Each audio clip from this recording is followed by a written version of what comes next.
di tahun 1979.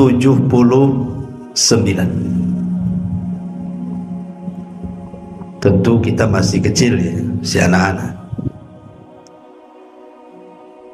Di negeri Saudi Arabia, ketika tahun haji, jadi manusia itu dari mana-mana haji di tahun 1979 itu, sampai diperkirakan haji yang datang itu sampai 50.000 orang di tahun itu. Datang 200 jemaah, entah datang dari mana, membawa peti ke dalam Masjidil Haram. Isi peti itu semua senjata. Dan anehnya dia berhasil tuh masuk tuh, membawa 200.000 orang, membawa peti isinya semua senjata. Tiba-tiba ketika itu sedang sholat subuh. Jadi jemaah haji ini sedang sholat subuh. Tiba-tiba ada orang yang bernama Juhaiman al-Atyubi. Makanya fitnahnya disebut fitnah Juhaiman. Ada orang namanya Juhaiman al-Atyubi. Tiba-tiba mendorong imam sholat di Masjidil Haram. Dia sambar mic-nya, langsung berceramah. Isi ceramahnya menjelaskan tentang kezaliman, kerusakan dan kemaksiatan di mana-mana. Sampai dia bicara soal kemunculan Imam Mahdi. Ketika kemudian dia bicara panjang lebar soal Imam Mahdi, tiba-tiba dia mengatakan bahwa Imam Mahdi yang ditunggu-tunggu sudah ada di Masjidil Haram. Maka berdirilah seseorang yang bernama Muhammad ibn Abdullah al-Qahtani. Muhammad ibn Abdullah al-Qahtani. Kata Juhaiman al-Atyubi, inilah Al-Mahdi yang dijanjikan Nabi SAW kedatangannya di akhir zaman, yang akan membawa keadilan. Bayangkan, orang lagi sholat subuh, sebagian jemaah haji ada yang takbir, sebagian jemaah haji ada yang bingung, ada apa ini, sebagian jemaah haji ada yang ketakutan. Tiba-tiba kemudian setelah berdiri Muhammad ibn Abdullah al-Qahtani di samping Juhaiman al-Atyubi ini, kemudian Juhaiman meminta kepada seluruh jemaah haji yang ada di Masjidil Haram untuk membaiat Muhammad ibn Abdullah al-Qahtani ini. Tiba-tiba 200 jemaah yang dibawa dia datang membawa peti, yang saya katakan tadi isinya semua senjata. Langsung senjata itu diambil, kemudian ditodongkan kepada jemaah haji. Sebagiannya naik ke menara-menara Masjidil Haram. Kemudian Juhaiman al-Atyubi memaksa jemaah haji yang ada di Masjidil Haram untuk membaiat Muhammad ibn Abdullah al-Qahtani ini. Gimana ketakutan? Senjata ditodongkan. Kemudian 200 pasukan disebar berada di menara-menara. Lah kekacauan dalam Masjidil Haram ini terdengar sampai kerajaan Saudi. Maka kerajaan Saudi mengutus polisi untuk mengecek ada apa keributan yang ada di Masjidil Haram itu. Baru saja polisi datang dengan mobilnya, turun dari mobil ditembaki, mati semua polisinya. Akhirnya kemudian jemaah haji makin tegang tuh, karena sudah terdengar letupan-letupan senjata. Akhirnya kemudian kerajaan Saudi mulai bertindak, mengumpulkan para ulama, minta fatwa, karena kejadiannya di haram. Sementara di haram itu tidak boleh ada pertumpahan darah. Gimana ini masalahnya? Ada teroris. Akhirnya kemudian lajnah daimah, Hay'ah Kibarul Ulama memberikan fatwa boleh menyerbu balik, menangkap semua teroris yang masuk ke dalam Masjidil Haram. Akhirnya kemudian dikerahkan pasukan para tentara-tentara, ada yang pakai helikopter, bawa tank, pokoknya dikepung Masjidil Haram itu. Kemudian sebagian mereka menggali lubang supaya bisa masuk ke Masjidil Haram. Maka terjadi peperangan sengit. Bayangkan, bukan sehari 2 hari, 2 minggu peristiwa itu. Apakah ketakutan jemaah haji itu? Mereka nggak bisa keluar. Keluar ditembak. Tetapi dengan kepiawaian tentara Saudi, mereka terus menyerbu para teroris ini sampai akhirnya mereka terdesak masuk ke bawah Masjidil Haram, ke lorong-lorong. Disitulah kemudian para tentara melempar gas-gas air mata, sampai akhirnya kemudian pasukan Juhaiman al-Atyubi terdesak. Sebagian mereka ada yang mati, sebagian mereka ada yang lemas karena kelaparan 2 minggu nggak makan, bersembunyi di lorong-lorong bawah Masjidil Haram itu.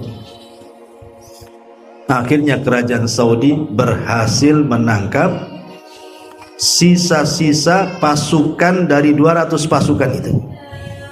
Berhasil ditangkap dalam 2 minggu kejadiannya. Kemudian kerajaan Saudi pun akhirnya mengeksekusi mati semuanya.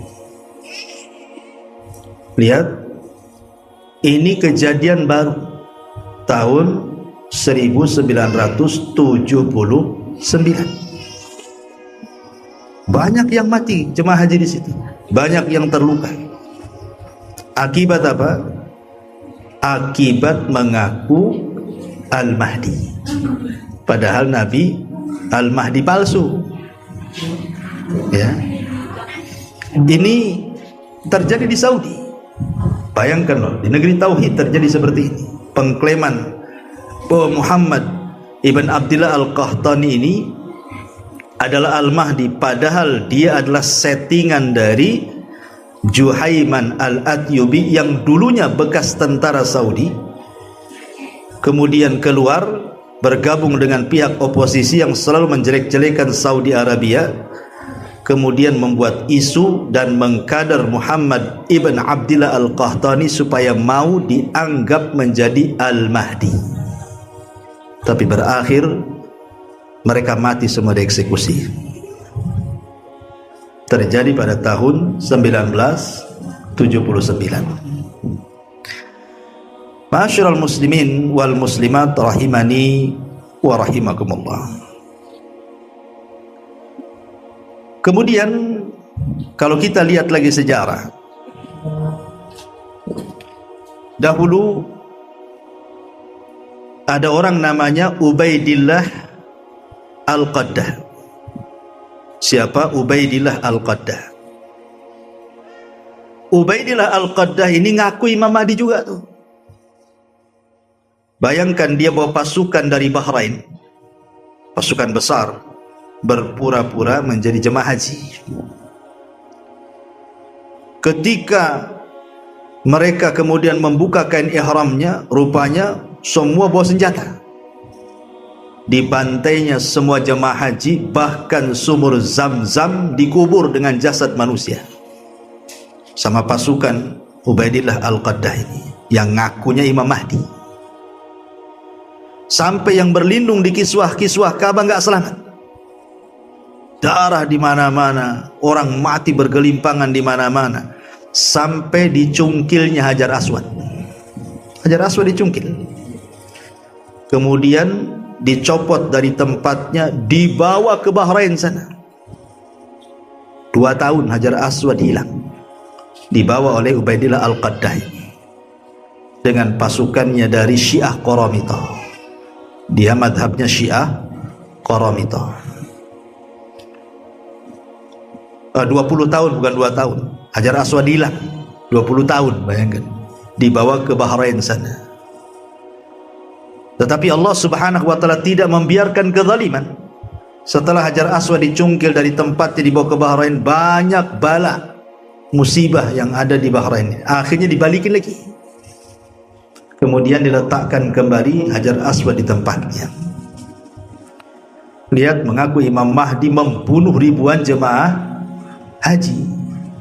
Itulah Mahdi palsu itu. Ya. Ini terjadi juga. Orang ngaku Imam Mahdi kemudian melakukan pembantaian. Namanya Ubaidillah Al-Qaddah. Yang lucunya lagi, ada orang namanya Muhammad bin Abdullah Al-Barbari. Muhammad ibn Abdullah Al-Barbari. Dia ngaku Imam Mahdi dia. Dia bawa tuh pengikutnya, dia gali lubang semacam gua gitu, dia buat gua, dia gali lubang sampai dalam. Kemudian jemaahnya dibawa ke lubang itu. Entah berzikir, entah bersemedi, tak tahulah pokoknya. Subhanallah, Allah takdirkan roboh tanah itu dari atas. Akhirnya mati terkubur tanah. Muhammad bin Abdullah Al-Barbari, aku Imam Mahdi itu. Aneh-aneh kelakuan. Masalahnya, okelah itu di luar negeri, di Timur Tengah sana. Rupanya di Indonesia juga banyak pula lah orang yang ngaku Imam Mahdi. Contoh umpamanya kasus yang terjadi di Riau. Pernah dengar di Riau? Ada orang usianya 32 tahun. Inisialnya WAM, W-A-M. Nah, bisa dibaca tuh nanti di internet itu. Itu ngaku Imam Mahdi itu. Rupanya ditangkap polisi. Bayangkan, polisi Indonesia loh bisa nangkap Imam Mahdi. Ya. Rupanya si Wam ini yang ngaku Imam Mahdi di Riau ini, istrinya 7. Oh, jadi dia itu ingin banyak istri dengan ngaku Imam Mahdi. Antum kalau pengen banyak istri ngaku Imam Mahdi aja. Itu ya. Kayak si Wam ini, orang Riau, bayangkan. Ini istrinya 7, ngaku Imam Mahdi, kemudian ditangkap oleh Polda. Imam Mahdi ditangkap polisi. Ini terjadi di Riau. Kemudian juga di Aceh. Di Aceh juga tahun 2022 baru malah. Ya, juga dihebohkan dengan seorang yang mengaku Imam Mahdi.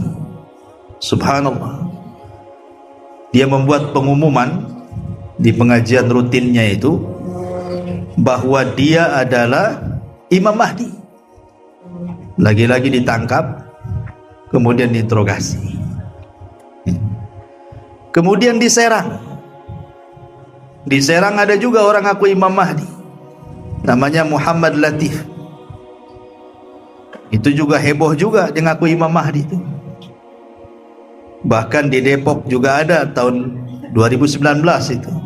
Buat undangan lagi di hotel, siapa yang ingin berjumpa dengan Imam Mahdi datang, berbaiat. Lucu-lucu Indonesia ini. Bahkan yang lebih parah lagi, ada pula lah perempuan itu ngaku Imam Mahdi. Dia buat video di media, tapi orangnya entah berantah di mana. Dicari-cari gitu, akhirnya ketemu juga. Rupanya perempuan pula dia ngaku Imam Mahdi. Padahal Imam Mahdi itu laki-laki, kenapa jadi perempuan? Jangan LGBT kan itu. Lah, dari sekian fenomena di negeri kita ini atau di negeri Malaysia, banyak juga orang-orang yang ngaku Imam Mahdi. Kenapa mesti Imam Mahdi? Kenapa enggak yang lain saja gitu ya? Karena memang isu-isu mengaku Imam Mahdi di akhir zaman itu, itulah dagangan yang laris. Karena memang hadis-hadis Imam Mahdi ini luar biasa, menjanjikan siapa yang ikut Imam Mahdi itu akan selamat masalahnya. Ma'asyiral muslimin yang dimuliakan Allah Azza wa Jalla, inilah Mahdi-Mahdi palsu. Di Batam belum dengar ada orang ngaku Imam Mahdi. Kalau namanya Pak Mahdi ada, tapi ngaku Imam Mahdi belum dengar. Begini, kita mulai supaya urut pembahasannya. Ma'asyiral muslimin wal muslimat rahimani wa rahimakumullah. Nabi SAW membuat fase itu. Bagi manusia ada 5 fase. Fase pertama disebut dengan fase nubuwah. Sejak zaman Adam sampai Nabi SAW, itu disebut fase nubuwah kenabian. Maka tepat di hari Senin tanggal 12 bulan Rabiul Awal tahun 11 Hijriah, Nabi SAW meninggal dunia.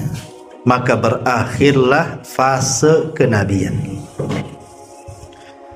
Muncul fase yang kedua yang disebut dengan fase Khulafaur Rasyidin, dan itu hanya 30 tahun saja.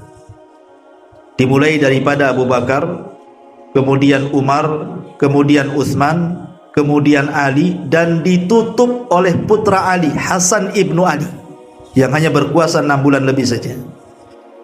Jadi genap dari Abu Bakar sampai Hasan ibn Ali itu hanya 30 tahun saja. Dengan menyerahkan kekuasaan Hasan ibn Ali kepada Muawiyah, maka berakhirlah fase Khulafaur Rasyidin. Kemudian fase yang ketiga berubah dari Khulafaur Rasyidin menjadi fase kerajaan yang disebut dengan mulkun wa rahmah. Lah fase kerajaan ini Rasulullah SAW mengistilahkan dengan mulkun adhah. Mulkun adhah itu maksudnya kerajaan yang bersifat dinasti, turun temurun, anaknya jadi raja, cucunya jadi raja. Lah fase ini fase ketakutan, karena takut kekuasaannya dirampas orang. Ada yang mengatakan fase ini dimulai daripada kekuasaan Bani Umayyah, yang pertama kali rajanya adalah Muawiyah bin Abi Sufyan. Kemudian runtuhnya Bani Umayyah, tegak Bani Abbasiyah. Kemudian runtuhnya Bani Abbasiyah, tegak daulah yang lainnya sampai kepada Ottoman, atau dikenal dengan Daulah Utsmaniyah.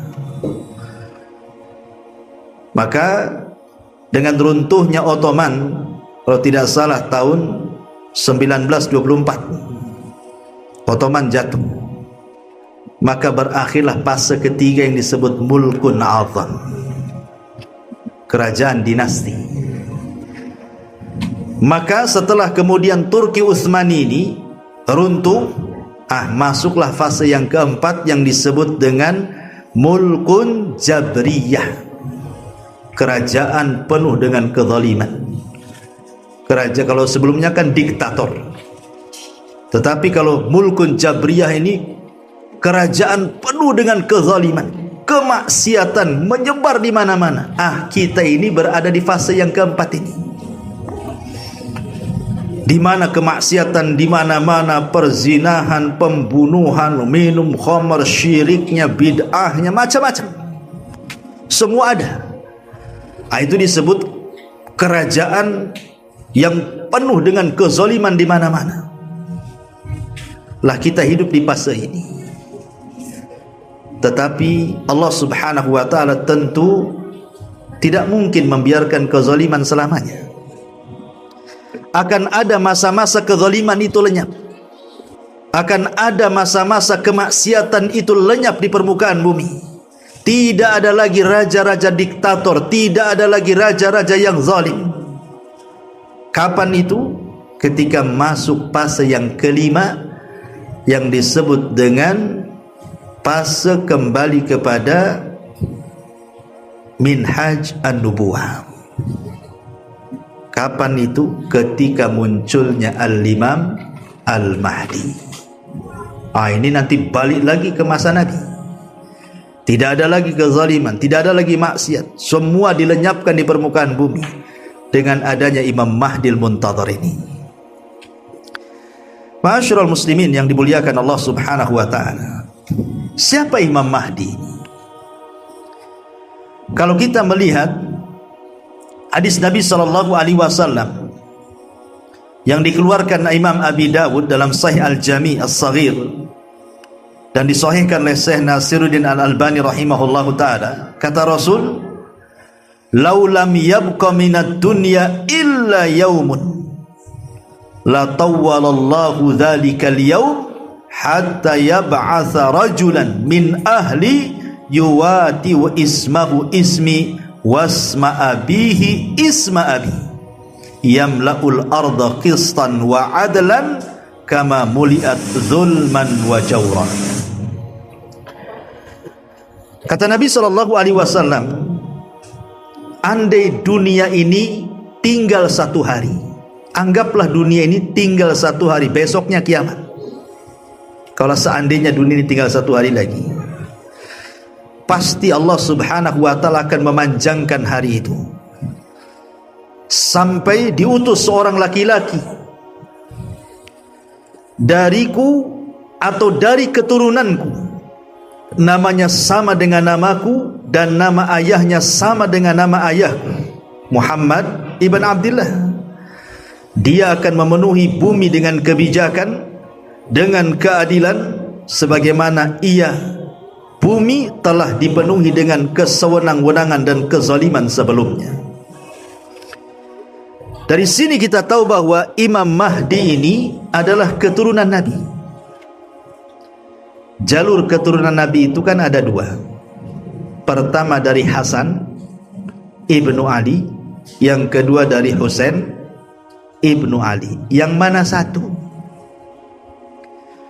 Ahli sunnah wal jamaah tentu berbeda dengan pendapat orang-orang Syiah.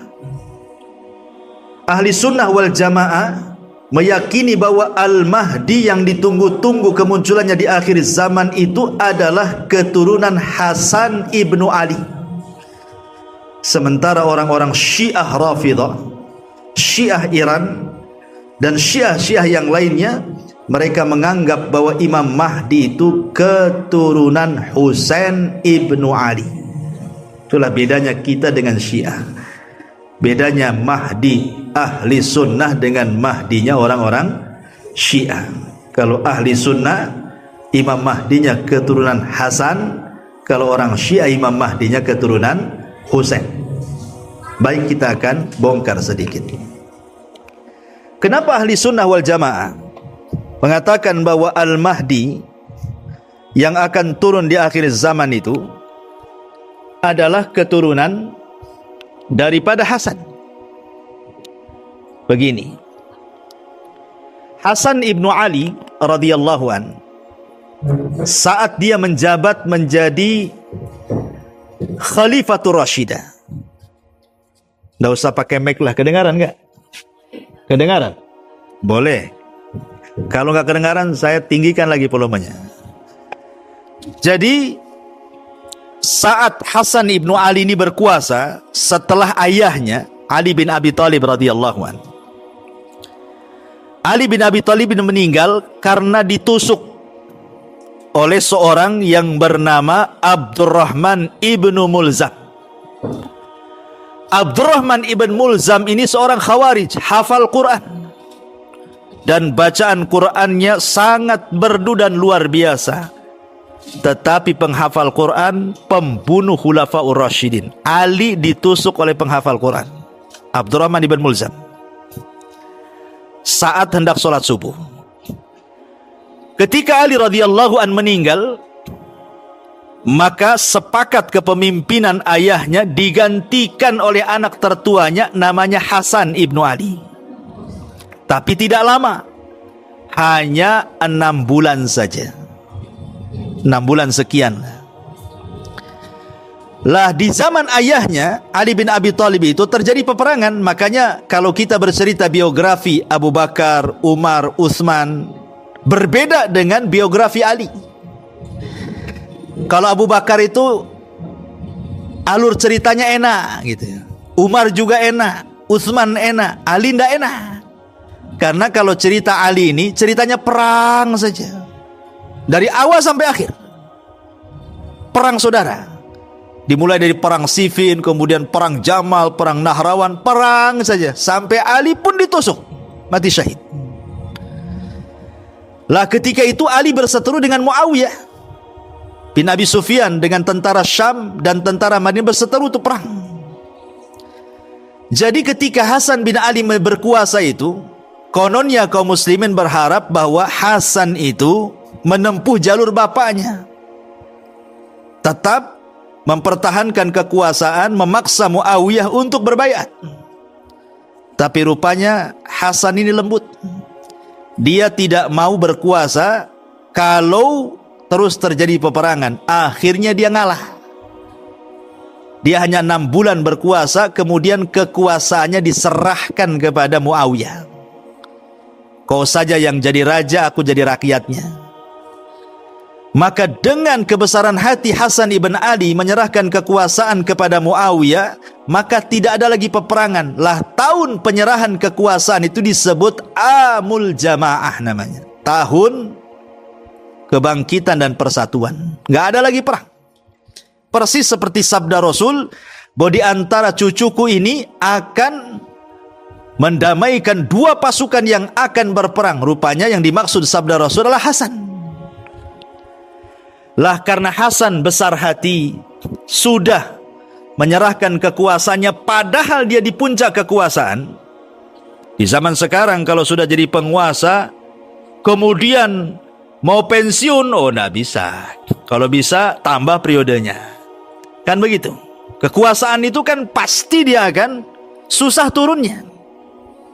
Orang kalau sudah berkuasa susah turunnya loh.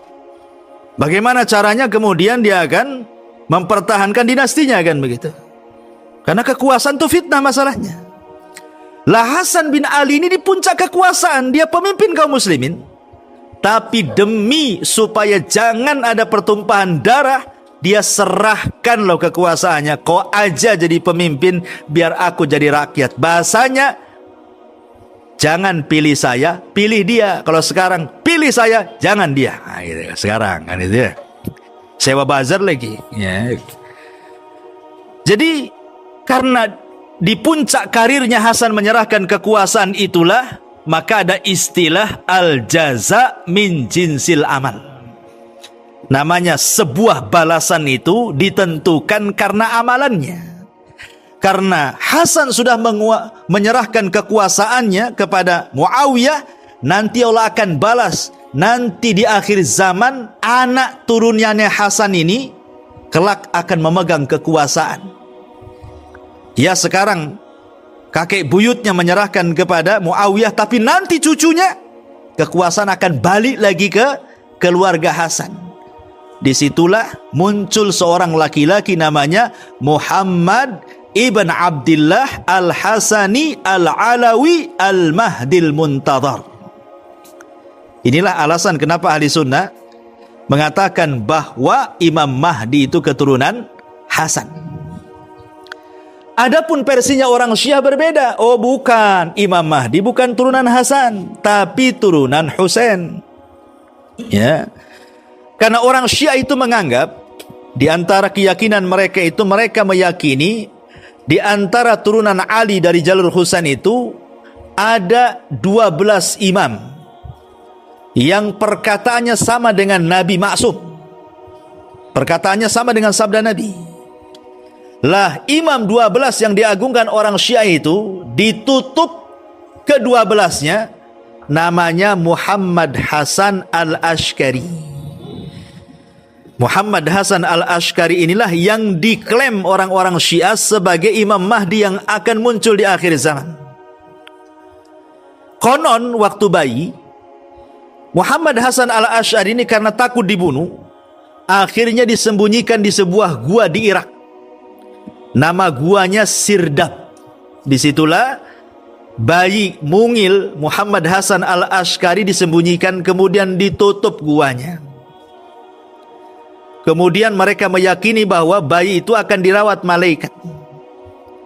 Dan kelak di akhir zaman bayi itu akan tumbuh dewasa dan akan keluar dari gua dan akan menjadi Al-Mahdi. Makanya hari ini orang-orang Syiah banyak berziarah ke Sirdab, kemudian menggedor-gedor pintu gua Sirdab, kemudian mengatakan ukhruj ya Mahdi, ukhruj ya Mahdi, keluar wahai Mahdi, keluar wahai Mahdi. Dan di situ ada lubang kecil yang bisa diteropong. Ya nggak akan keluar, Imam Mahdinya aja nggak ada. Itu kan mitosnya orang-orang Syiah saja. Ya.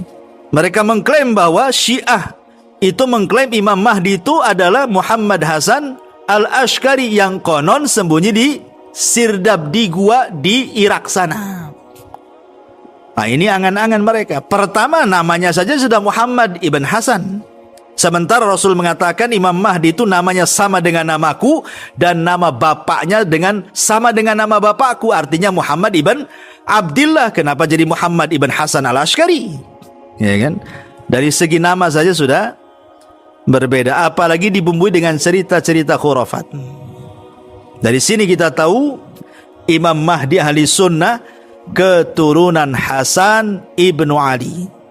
Makanya disebut Muhammad ibn Abdillah Al-Hasani karena keturunan Hasan, Al-Alawi karena keturunan Ali, Al-Mahdi yang diberikan petunjuk, Al-Muntadhar yang ditunggu-tunggu kedatangannya.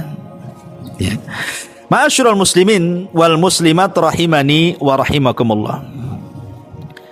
Bicara lebih lanjut kisah Imam Mahdi ini, ada sebuah hadis. Kata Nabi SAW, dahulu di zaman Nabi ada seorang sahabat namanya Ibnu Hawala. Ada seorang sahabat namanya Ibnu Hawala. Ibnu Hawala ini dia kalah perang, sehingga raut mukanya sedih menghadap Nabi SAW karena kekalahan perang.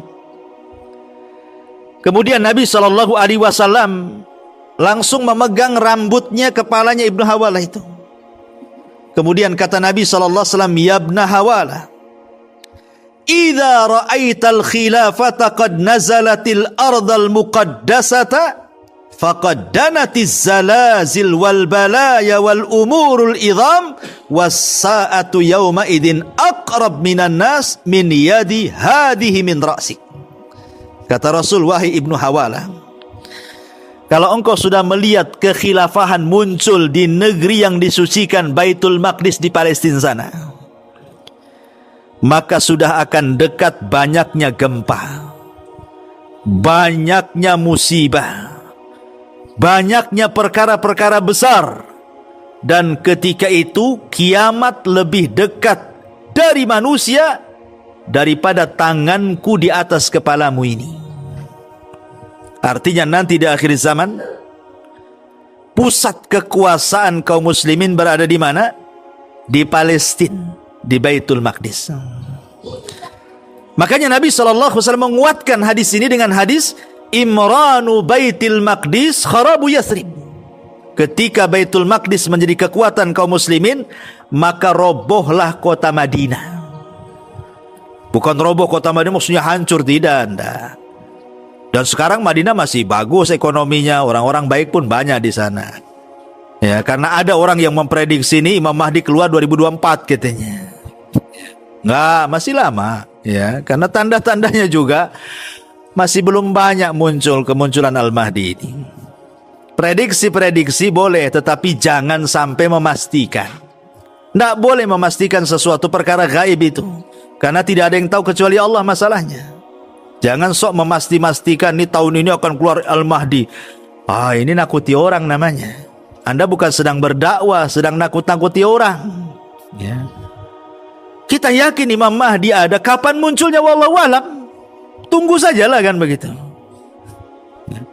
Lah kata Nabi SAW, nanti tuh kalau Madinah roboh, kemudian Baitul Maqdis menjadi pusat kekuasaan kaum muslimin, apa kata Nabi SAW? Wa kharabu Yathrib khurujul malhama. Ketika Madinah roboh, disinilah akan terjadi perang maha dahsyat yang disebut dengan Armageddon, atau bahasa hadis Malhamatul Kubra namanya. Apa Malhamatul Kubra itu? Malhama itu diambil dari lahmun, artinya daging. Kubra itu besar. Kenapa perangnya disebut perang daging gitu ya? Karena nanti di akhir zaman itu ada sebagian para ulama berpendapat nanti senjata-senjata teknologi itu sudah nggak akan berlaku tuh. Mobil saja kalau nggak ada petrol, nggak ada bensin, nggak ada pertamax, nggak akan jalan. Coba saja mogok di jalan habis bensin.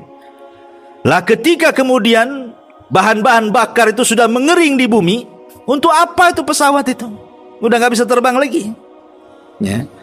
Makanya kata sebagian ulama nanti di akhir zaman itu perang itu akan kembali kepada tempo baheula. Tempo dulu, ya pakai tombak, pakai pedang, bawa kuda, pakai panah gitu ya, bawa golok, ya, pokoknya balik lagi. Berhadap-hadapan sehingga saking serunya perang itu saling sabat menyabat sehingga daging itu berhambur-hambur. Makanya disebut perangnya perang daging besar. Dalam bahasa Arab disebut Malhamatul Kubro. Orang Yahudi menyebutnya Armageddon. Ya. Lah kok bisa terjadi perang ini? Kenapa? Ma'asyiral muslimin yang dimuliakan Allah Azza wa Jalla. Jadi Allah Subhanahu wa taala membangkitkan begini ya, sebelum saya jelaskan lebih lanjut soal perang ini. Kenapa kemudian di dalam Islam ini Imam Mahdi dijelaskan secara detail di dalam hadis-hadis yang sampai derajatnya mutawatir mana, sampai kepada ciri-ciri fisik-fisik dan begitu seterusnya, supaya orang itu tidak bisa mudah mengklaim dirinya Al-Mahdi. Nggak bisa orang main, saya Al-Mahdi, baiat saya, nggak bisa. Karena di sana ada ciri-cirinya. Kalau tidak masuk pada 12 ciri, maka Anda bukan Al-Mahdi. Anda Mahdi palsu. Apa itu? Yang pertama, Imam Mahdi itu tidak menyeru dirinya Al-Mahdi. Saya Mahdi, enggak. Imam Mahdi enggak akan mengatakan saya Mahdi loh, baiat saya. Enggak.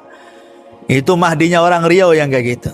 Mahdinya orang Depok, orang Serang ya. Mahdi. Nah, saya Mahdi, baiat saya. Mana ada Imam Mahdi ngomong dirinya Imam Mahdi. Bahkan dia benci orang menyebutnya Imam Mahdi.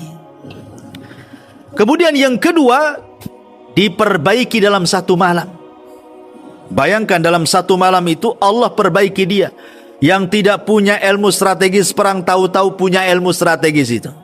Yang tidak punya ilmu pengetahuan tahu-tahu ada pula ilmu pengetahuan di kepalanya itu. Coba bayangkan disulap dalam satu malam menjadi cerdas. Ya, Imam Mahdi ini.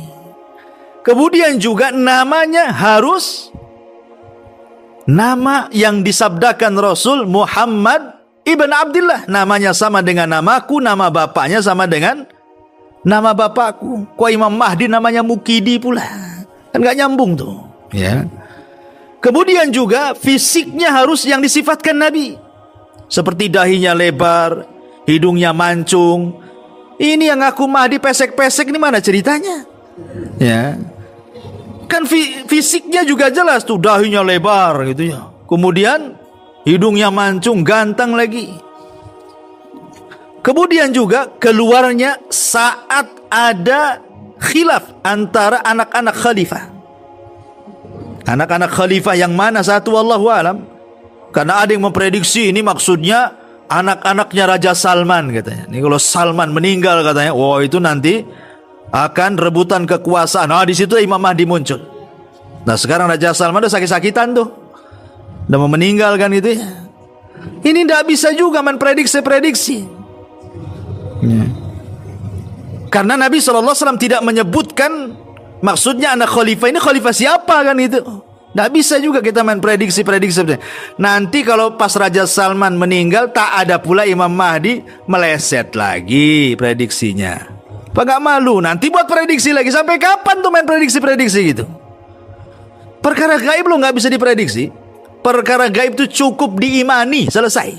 Alladzina yu'minuna bil ghaib. Itu ciri-ciri orang bertakwa. Ya. Kemudian juga dibaiat di antara makam Ibrahim, di antara dua makam Hajar Aswad dan makam Ibrahim. Bukan dibaiat di Medan. Ya. Karena ada Imam Mahdi orang Medan juga tuh. Dibaiat di Medan. Ya. Kemudian juga orangnya harus baik, harus soleh, harus betul-betul mengikuti Al-Quran dan Sunnah Nabi SAW, karena dia turunan Nabi dan membawa minhajun nubuwah, membawa manhaj kenabian, betul-betul mengikuti Al-Quran dan Sunnah Nabi SAW.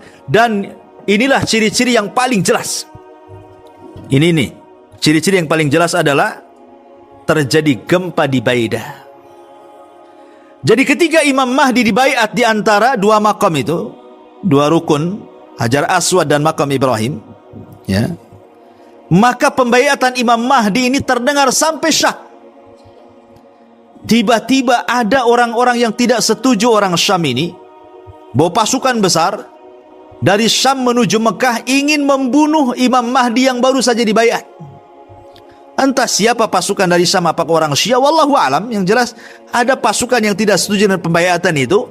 Ketika sampai di antara Mekah dan Madinah namanya Baidah, pasukan ini digempakan Allah sehingga terperosok masuk ke bumi. Masalahnya, yang masuk ke bumi, yang mati terperosok itu bukan pasukan itu saja, orang yang lalu lalang pun ikut masuk, kena gempa. Sampai Aisyah radhiyallahu anha Ummul Mukminin bertanya kepada Rasul, Rasul, kalau pasukan yang membunuh Imam Mahdi terperosok ke tanah, ya biarin saja. Lah orang yang lalu lalang, orang yang mau kerja, mau dagang kok ikut kena gempa, ini cemana ceritanya? Maka Rasul mengatakan, yub'atsuna yaumal qiyamati ala niyatihim. Mereka akan dibangkitkan pada hari kiamat sesuai dengan niat-niat mereka. Maka ciri yang paling jelas kalau orang mengaku Imam Mahdi, harus ada gempa di Baidah yang menghancurkan pasukan yang akan membunuh Al-Mahdi. Kalau itu tidak terjadi, tiba-tiba ngaku Imam Mahdi, wah, Imam Mahdi kaleng-kaleng itu, ya. Imam Mahdi nggak jelas. Karena ini tanda yang paling jelas kalau terjadi gempa di Baidah itu. Kemudian datangnya Imam Mahdi saat manusia banyak kerusakannya, banyak kezalimannya, dia datang untuk memperbaiki. Kemudian juga Irak dan Syam dikepung oleh orang-orang kafir dari arah manapun, termasuk kedatangannya menyuburkan bumi, berbeda dengan kedatangan Dajjal justru merusak bumi. Ini ciri-ciri ini kalau ada berarti muncul Imam Mahdi di situ. Kalau nggak ada, tiba-tiba ngaku Imam Mahdi, dustakan tuh pengakuannya itu. Itu bukan Imam Mahdi, itu orang gila tuh. Ya. Taib, masyarul muslimin yang dimuliakan Allah Azza wa Jalla, kembali kepada kisah Malhamah tadi. Lah setelah Imam Mahdi dibaiat kemudian diikuti manusia, akhirnya kemudian hijrah dari Mekah ke Madinah, dari Madinah kemudian sampai ke Palestina, maka dia pun membuat kerajaan di sana. Pasukan dari mana-mana negeri akan berpusat di situ. Ada yang mengatakan bahwa disinilah awal terjadi peperangan. Jadi nanti kaum muslimin dipimpin oleh Al-Mahdi ini, mereka akan bergabung. Sebelumnya tentara kaum muslimin akan bergabung dengan tentara Nasrani memerangi kaum yang di luar mereka. Jadi nanti akan gabung tuh, Islam dengan Nasrani itu akan jadi satu. Kemudian akan memerangi musuh di luar mereka dan menang. Tapi masalahnya orang Nasrani mengklaim kemenangan itu kemenangan mereka. Akhirnya orang Islam marah dan mengatakan ini kemenangan Allah, bukan kemenangan kalian. Maka disitulah akhirnya orang Nasrani keluar dari perjanjian. Lah terjadilah disinilah perang antara Muslim dengan Nasrani yang disebut dengan perang salib, Malhamatul Kubra. Jumlah tentara Romawi Nasrani jauh lebih banyak di antara jumlah tentara kaum muslimin. Subhanallah, perang besar ini sampai-sampai Rasul mengistilahkan la yusma, tidak pernah didengar dahsyatnya. Kita pernah mendengar perang dunia pertama, bagaimana dahsyatnya, perang dunia kedua, bagaimana dahsyatnya. Ini perang yang akan datang ini, kata Rasul, la yusma, tidak pernah didengar. Saking dahsyatnya. Lebih dahsyat daripada perang dunia pertama, kedua. Sampai burung tuh berjatuhan tuh dan mati. Saking dahsyatnya perang itu. Dan perang ini tidak lama, hanya 4 hari. Bayangkan, perang ini hanya 4 hari. Jadi ketika pasukan kaum muslimin mempersiapkan sebagian pasukannya, kemudian Romawi juga mempersiapkan pasukannya, kemudian mereka berperang dari pagi sampai malam. Tidak ada yang selamat kecuali mati semua, baik dari pasukan kaum muslimin ataupun pasukan Nasrani. Kemudian hari kedua pasukan kaum muslimin bergerak lagi, dibentuk lagi pasukan Nasrani juga sama, perang dari pagi sampai malam, semua mati. Kemudian hari ketiga juga sama, sampai ketika hari keempat datang tentara dari kota Madinah, dan itulah sebaik-baik tentara, barulah kaum muslimin berhasil mengalahkan orang-orang Romawi. Bayangkan kaum muslimin nanti akan sampai ke Eropa sana, menguasai Eropa. Di mana Amerika, wallahu a'lam. Karena tidak dalam hadis yang disebutkan Eropa saja. Mungkin Amerika sudah nggak ada lah mungkin gitu ya. Ya akhir zaman ya. Karena hadisnya mereka akan kumpul di Eropa. Apalagi tentaranya orang-orang Nasrani ini terbentang dari Turki, Antokia, sampai ke Suriah. Ya, bayangkan, Turki ke Suriah, itulah pusat kekuasaan Nasrani itu. Banyaknya itu benteng mereka. Ya, Suriah ke Turki. Sementara tentara kaum muslim itu di Ghuto. Ghuto itu di mana? Di Damaskus. Ya, jadi bentengnya kaum muslimin di Damaskus, adapun bentengnya orang-orang Nasrani terbentang dari Suriah sampai ke Turki, Antokia sana. Saking banyaknya orang-orang Nasrani. Tetapi sekali lagi, banyaknya jumlah bukan berarti dalil kemenangan, tidak. Tetap kaum muslimin menang. Masalahnya, di awal peperangan kaum muslimin ini kan terbagi menjadi tiga. Sepertiga pasukan ketakutan, sehingga mereka tunggang langgang. Sebagian mereka bergabung dengan tentara Nasrani. Kata Rasul, la yatubullahu alaihim, mereka tidak akan diterima tobatnya. Kemudian yang sepertiga pasukannya lagi, itulah yang berperang habis-habisan sampai semua gugur dan mati syahid. Kata Rasul, hum khairu syuhada alal ardi, mereka lah sebaik-baik orang yang mati syahid di bumi kala itu. Baru sepertiganya lagi, mereka lah yang perang dan memenangkan peperangan Malhamatul Kubra ini. Dipimpin oleh siapa? Al-Mahdil Muntadhar. Lah baru setelah perang inilah muncul Dajjal. Ya, setelah, ya tentu masih panjang sebenarnya peperangannya. Kaum muslimin menguasai Konstantinopel, satu daerah yang sebagian di daratan, sebagian lautan, kata Rasul. Konstantinopel itu, ya kalau sekarang Konstantin kan masih dikuasai kaum muslimin kan itu ya. Di Turki sana kan, masih di Erdogan lah kan.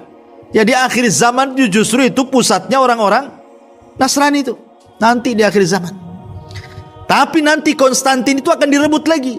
Tidak dengan pedang, tidak dengan panah, tidak dengan tombak. Cukup dengan la ilaha illallah, roboh kota itu. Subhanallah. Ya. Setelah kemudian mereka pun sampai ke daratan Eropa, kemudian mereka menggantungkan pedang di pohon zaitun karena kemenangan yang luar biasa. Disinilah mereka mendengar Dajjal muncul. Pertanyaannya, ketika perang Muslim dengan Nasrani, kemana Yahudi? Di mana Yahudi? Kenapa tidak gabung dengan Nasrani? Sebagaimana mengatakan orang Yahudi ketakutan. Mereka bersembunyi di Asfahan. Dan ingat, Dajjal itu tidak akan keluar kecuali karena kemarahan yang disulut. Makanya ketika orang-orang Yahudi tidak membantu Nasrani untuk memerangi orang Islam, mereka ketakutan sembunyi di Asfahan. Disitulah Dajjal marah. Makanya Dajjal keluar, kemudian ke Iran. Kemana? Ke Khurasan. Lebih tepatnya ke Asfahan. Disitulah 70.000 Yahudi lengkap dengan seragamnya sudah menanti Dajjal, Mesius kata mereka. Jadi Imam Mahdinya orang Yahudi itu ya Dajjal. Kalau Imam Mahdinya orang-orang Nasrani, Isa bin Maryam. Kalau Imam Mahdinya kita Muhammad ibn Abdullah Al-Hasani Al-Alawi. Lah kemudian Dajjal bergerak. Mulailah kemudian diikuti oleh orang-orang Turuk, kemudian orang-orang Arab jahil, kemudian wanita-wanita, orang-orang munafik.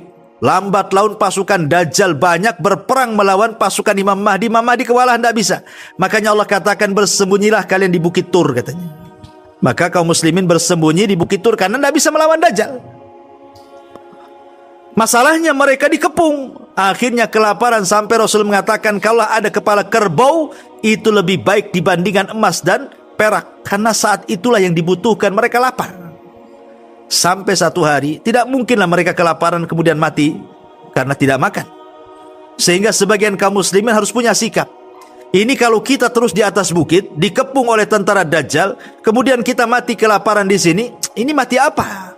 Sebaiknya kita menyerang. Apakah kita akan hidup mulia atau mati syahid? Maka sepakat kaum muslimin dan Al-Mahdi untuk turun gunung melawan tentara Dajjal. Maka di waktu subuh, azan pun dikumandangkan. Ketika azan dikumandangkan itulah, tiba-tiba langit digelapkan setelah azan. Kaum muslimin melihat ke atas. Rupanya ada cahaya. Cahaya itu adalah Isa yang diapit dengan 2 malaikat. Kepalanya seperti baru mandi. Ya, kemudian membawa hawa dari mulutnya yang akan membunuh orang kafir sejauh hawanya Isa bin Maryam. Jadi bunuh orang tuh cukup ditiup aja tuh. Isa bin Maryam. Ya. Kemudian turun. Kemudian langsung bergabung dengan tentara Al-Mahdi. Ketika itu qomat mulai dikumandangkan. Karena kaum muslimin kan sudah tahu itu Isa bin Maryam. Dari mana ya? Tentu dari hadis-hadis Nabi. Makanya Al-Mahdi mempersilahkan Isa untuk menjadi imam salat. Tapi Isa menolak dan mengatakan setiap kaum ada amirnya, kau saja.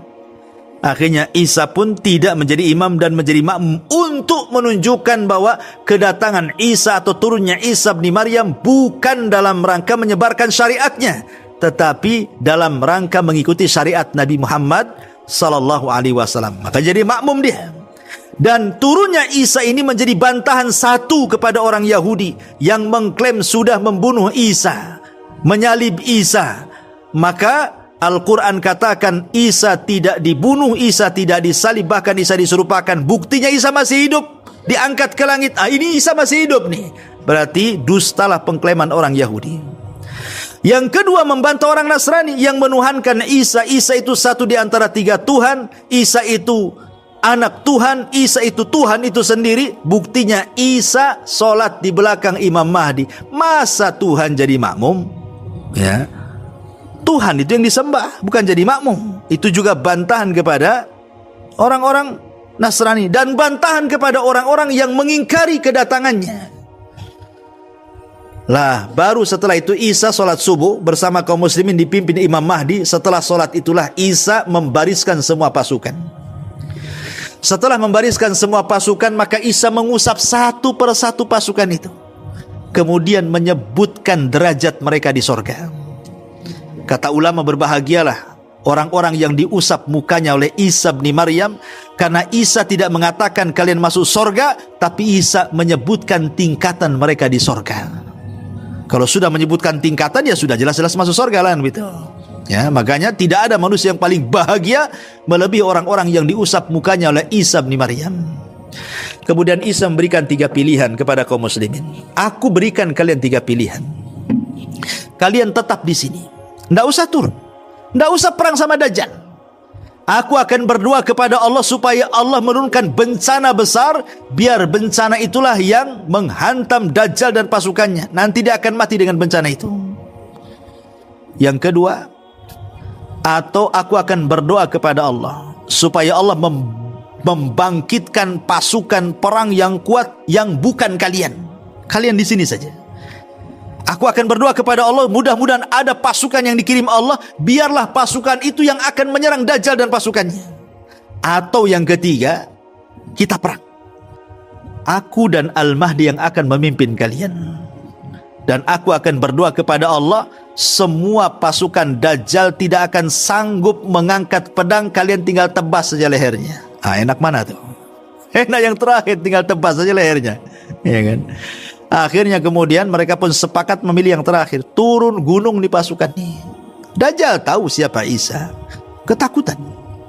Maka Dajjal lari ke barat ke timur dikejar Isa sampai akhirnya mentok di Babil Lut. Babil Lut itu di mana? Di kota Israel sana, Babil Lut. Makanya ada istilah lihat Dajjal itu munculnya di negara yang mayoritas Syiah, Iran. tapi matinya di negeri yang mayoritas Yahudi. Munculnya di mana? Di Khurasan. Khurasan mana? Aspahan. Aspahan mana? Iran. Berarti munculnya di negeri yang banyak orang-orang Syiah. Tapi matinya di Babilud. Di mana Babilud? Satu kota di negara Israel yang diagungkan. Dajjal mati di situ. Berarti dia muncul di negara Syiah dan akan mati di negara Yahudi. Seolah-olah ada kaitan Syiah dengan Yahudi di sini. Karena pendiri Syiah itu seorang Yahudi namanya Abdullah ibn Saba. Yahudi Yaman. Ya. Ma'asyiral muslimin yang dimuliakan Allah Subhanahu wa taala. Lah ketika kemudian mereka turun gunung, betul kata Isa. Ketika kemudian Isa berhasil membunuh Dajjal dan memenggal kepalanya, kemudian kepala Dajjal diangkat di ujung tombaknya Isa bin Maryam, diberitahu pasukannya langsung lemas. Ya karena mereka kan menuhankan Dajjal. Tuhannya mati. Tuhan kok mati? Lemeslah akhirnya. Disitulah kaum muslimin akhirnya tinggal nebas saja kepala orang-orang pasukan Dajjal itu. Akhirnya mereka tunggang langgang. Masalahnya mereka tidak bisa sembunyi. Sembunyi di balik pohon-pohon pula bicara, "Hei mukmin, nih kafir belakang saya." Tusuk dia. Disembunyi di batu-batu pula ngomong, "Hei mukmin nih, kafir nih, sembunyi di balik batu nih." Sabet dia. Tidak ada satupun makhluk kecuali memberitahu siapa di belakang mereka, kecuali satu pohon, namanya pohon Gorkot. Pohon Gorkot inilah pohon yang tidak mau bicara. Makanya sekarang orang-orang Yahudi yang ada di Israel itu mereka beramai-ramai menanam pohon Gorkot. Rupanya hadis ini bocor ke mereka. Jadi pohon Gorkot ditanam tuh. Terakhir pernah kebakaran. Orang-orang Palestina ini nerbangkan layangan, dikasih api, masuk ke hutan Gorkot, kebakaran semuanya. Nanam lagi itu. Ya. Pohon Gorkot itu. Pohon Gorkot itu kayak pohon cemara, tapi cemara bukan Gorkot. Dulu saya pernah dengar di Jawa Timur, ya ada ustadz tuh siapa berfatwa gitu kan. Ini pohon cemara, ini pohon Gorkot katanya. Itu pohonnya Dajjal, harus ditebang cemara satu Indonesia ini. Lah, kok bisa ke cemara pula pohon Gorkot nih? Ya. Gorkot lah, cemara nggak ada hubungan Gorkot dengan cemara. Cemara bukan Gorkot bukan cemara kan itu. Jadi pohon inilah yang tidak akan bicara. Akhirnya setelah Dajjal meninggal, orang pasukannya juga tunggang langgang banyak yang mati. Disitulah Isa bin Maryam memberikan dua pilihan kepada musuh-musuhnya. Masuk Islam, ikut agama Nabi, ataukah kalian mati dipenggal. Nggak ada yang ketiga. Kalau di zaman Nabi ada tiga. Masuk Islam, kalau tak mau bayar upeti, kalau tak mau perang. Nah, ini dia. Di akhir zaman nggak ada upeti-upetian. Masuk Islam atau mati. Akhirnya kemudian daripada mati, masuk Islam mereka. Makanya Allah mengisyaratkan dalam Al-Quran, wa immin ahlil kitab illa la yu'minan nabihi qabla mautihi. Dan sebagian ahli kitab itu mereka akan beriman kepada syariat Rasulullah atas jasa Isa bin Maryam. Mereka akan masuk Islam. Tetapi Al-Mahdi itu tidak lama berkuasa, hanya 7 tahun kemudian meninggal. Lebihnya kekuasaan dipegang Isa bin Maryam, ada yang mengatakan sampai 40 tahun. Setelah itu, setelah Dajjal meninggal, muncul pula makhluk yang namanya Ya'juju wa Ma'juj. Ya, itu muncul tuh. Habis Dajjal hilang, muncul pula makhluk yang lebih jahat lagi. Karena Ya'juj dan Ma'juj fitnahnya beda dengan Dajjal. Kalau Dajjal itu kan tidak membunuh orang, dia hanya nyesatin orang saja. Bahkan kalau yang ikut dia disenangkan. Kalau Ya'juj dan Ma'juj itu tidak ada fitnah agama itu, semua fitnah dunia. Dia itu tidak senang dengan ras, di luar rasnya saja, di luar kabilahnya. Pokoknya dibantai. Ini nampak ini bukan ras saya, dibantai. Ya, ini ras Padang bantai, ras Sunda bukan Ya'juj dan Ma'juj. Pokoknya dibantai semuanya. Sampai ketika tidak ada manusia kecuali dibantai Ya'juj dan Ma'juj, sombong mereka. Makanya Isa sendiri walaupun dia seorang nabi, dia tidak sanggup melawan Ya'juj dan Ma'juj. Kenapa? Karena Rasul yang mengatakan ini kaum tidak bisa diperangi dan tidak bisa dibunuh. Kok bisa tidak bisa diperangi dan tidak bisa dibunuh? Karena bandingannya itu loh nggak sebanding. Satu dari kita, 999 dari mereka. Cemana cara lawannya? Antum kelahi, dikeroyok 20 orang, menang nggak tuh? Anggaplah antum ahli kungfu. Keok antum itu. Apalagi dikeroyok 100 orang, makin cepat matinya. Gimana dikeroyok 999 orang, 1 banding 999 orang, gimana cara melawannya? Makanya kata Rasulullah, Rasul mengatakan bahwa Allah merintahkan Isa untuk sembunyi saja, jangan dilawan.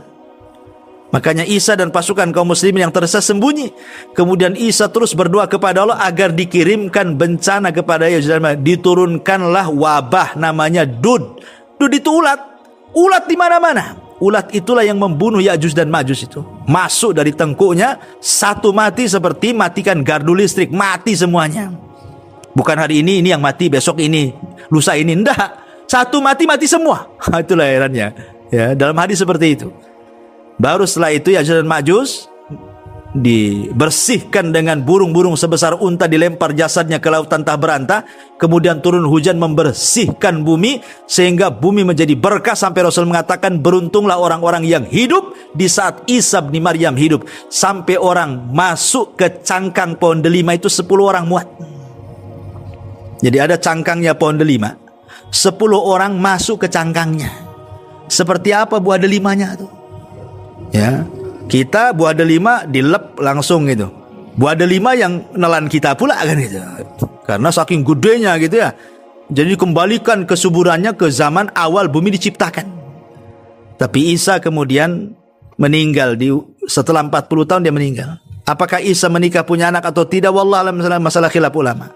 Tapi yang jelas bahwa dengan meninggalnya Dajjal, kemudian diazabnya Ya'juj dan Ma'juj, kemudian meninggalnya Isa bin Maryam, maka berakhirlah siapa Al-Mahdi